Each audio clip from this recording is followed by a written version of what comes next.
It was a Sunday morning, and Barun was stuck in bed. He was feeling miserable because his illness meant he had to miss out on a picnic with his friends, Ravi, Pinky, and Osman. Seeing how sad he was, his mother came into the room with something to lift his spirits, a book all about India's space travels. On the cover was a picture of Rakesh Sharma. As soon as Barun started reading, his disappointment over the picnic began to fade as he focused on the first Indian in space. Soon, the bedroom was swallowed up by the story. Barun was no longer just reading about history, he was watching it unfold across the stars. Barun's world was no longer limited to the edges of his bed. He had traded his quiet room for a front-row seat to a mission that spanned the entire globe. Barun learned that Rakesh Sharma was born in Patiala, Punjab in 1949. He spent his early years studying in Hyderabad, building the foundation for what was to come. In July 1966, he took a major step forward by joining the National Defense Academy as an Air Force cadet.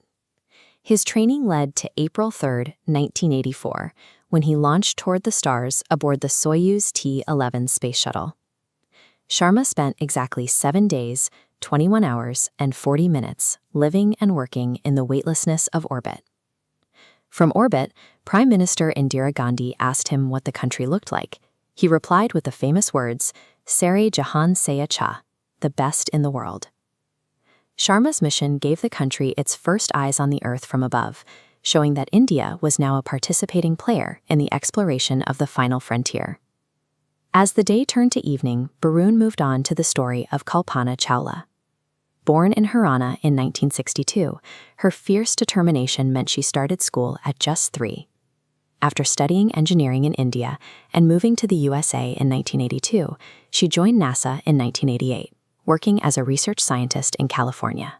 During her 1997 spaceflight, she connected with home, speaking with Prime Minister Inderjeet K. Gujral from orbit. In January 2003, she returned to space once more, this time serving as a crew member aboard the Space Shuttle Columbia. While the mission was successful in orbit, tragedy occurred during re-entry on the 1st of February 2003, when the shuttle and its crew were lost. Her journey showed that a student from Kermel could lead missions for NASA, turning what once seemed like a distant dream into a permanent part of space history. Today, Kalpana's name is written across the stars. A hill on Mars and a star in deep space have been named in her honor. Her story remains a lesson in the power of hard work and sincerity, values that are remembered long after a person is gone. As Barun's mother returned to check on him, he told her happily that it was a wonderful book. He was no longer feeling miserable. As Barun closed the book, the walls of his room didn't feel quite so small anymore.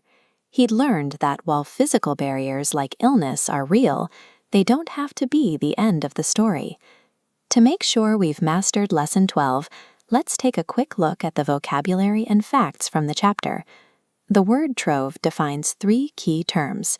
Miserable means very sad, a cadet is a trainee, and a space shuttle is the vehicle sent to space. Activity 7 reminds us of other pioneers. Yuri Gagarin was the first man in space, and Valentina Tereshkova was the first woman. The history of exploration even includes animals, like Laika the dog, the very first animal to travel into space. Every great journey starts with a single lesson. Master these fundamentals, and you'll be ready for your own future achievements.